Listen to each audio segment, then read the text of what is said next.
I want to talk to you about international terrorism today.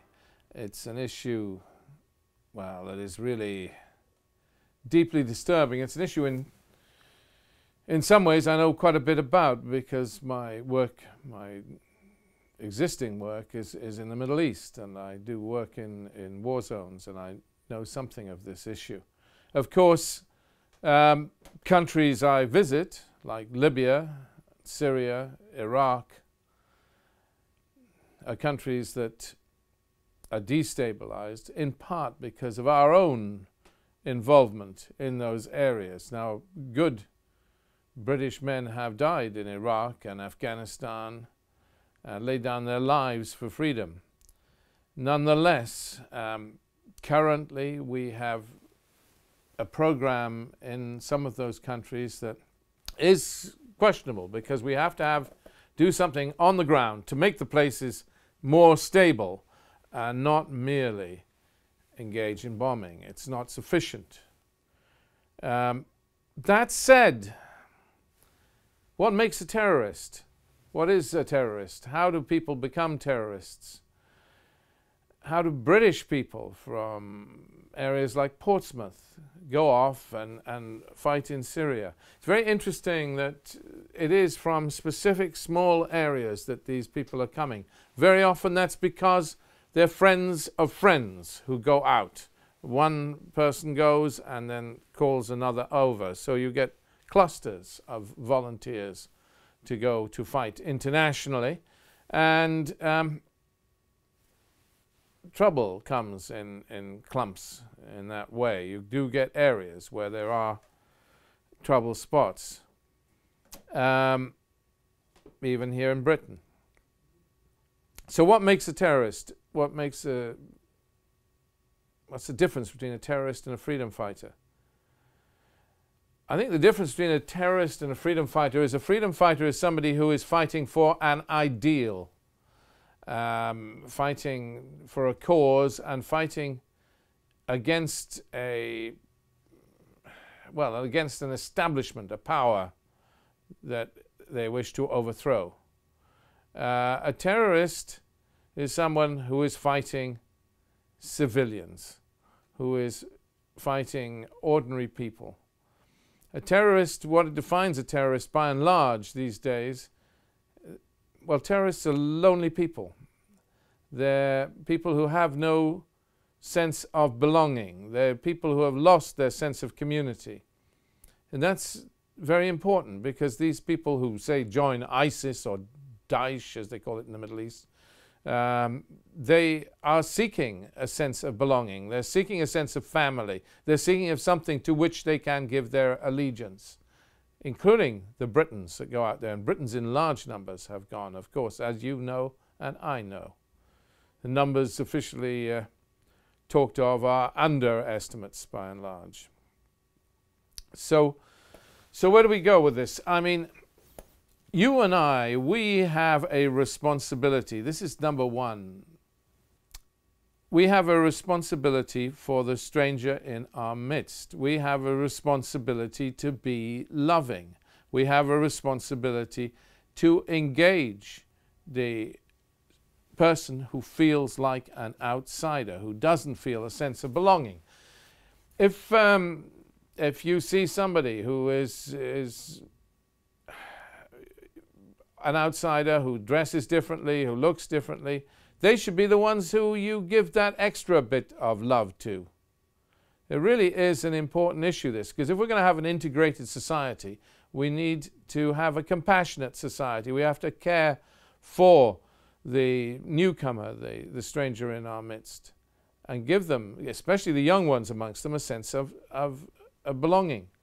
It's particularly important for those of you that belong to churches, for example.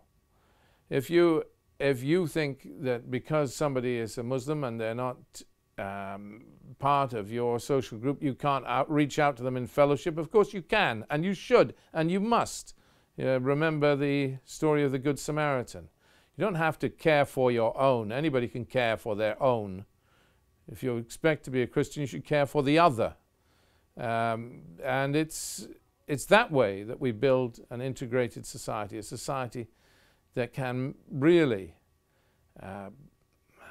banish these ideas of hostility and hatred. It's an important issue, and it's an issue that matters because so many of our young, not just the foreigner, but our own young, and these are people that grow up in Britain that become terrorists. So many of our young feel a lack of a sense of belonging. There is a disconnect. And we have to think about this. I've said this before, but we spend too much time thinking and caring and fearing and being frightened for our children until they become teenagers, and then we become frightened of them. We have to change our whole mindset and really engage with love, with the whole of society. You have a responsibility to build a brotherhood and a sisterhood of mankind. Now, that doesn't mean that we are weak on terrorism, not at all. And you also have a responsibility to be vigilant. It's very important that you keep that in your mind. You have a responsibility to alert the authorities if there is something that is disturbing you, that is bothering you, that you feel maybe dangerous, potentially dangerous. You have the 101 system. I know that's been not fit for purpose, but it will become fit for purpose if I am elected. You have the 101 system. You have, I know there aren't enough bobbies on the beat.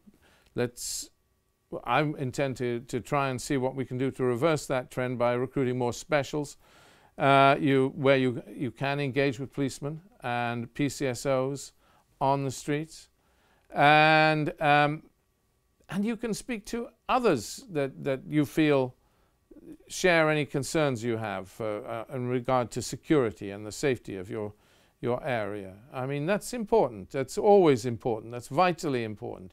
You can speak to others who are in positions of authority, teachers, lawyers. You will all know priests, for goodness sake. You will all know somebody who has a position of authority and who can take some responsibility and deal with your concerns. But we must share our concerns because we are trying to build an integrated and caring society in which there is no space for violence or terrorism or anything of that kind. What is the difference? What is the other dynamic that makes a terrorist? There is this, it's this sense of, I've said this before as well, but it's the sense of us and them. You know, the terrorist, the ISIS, if you like, the classic terrorist, believes in Dar al-Islam and Dar al-Harb, the world of peace and the world of war. And if you're with them, you're safe in the world of peace. If you're against them, you belong to the world of war and you're fair game. We must never, never, never build that same attitude of mind in ourselves. We don't divide the world into two halves and say you're for us or you're against us. We care for everybody. We are vigilant, but we are caring. That's what defines us as a people. That's what defines us. And it is us that matters. The people of the Southwest, the people of Devon and Cornwall and the Isles of Scilly make the society they wish to live in, because we are the society. We are the community. We have to have the standards. We have to set the bar high, and then others can follow. Thank you.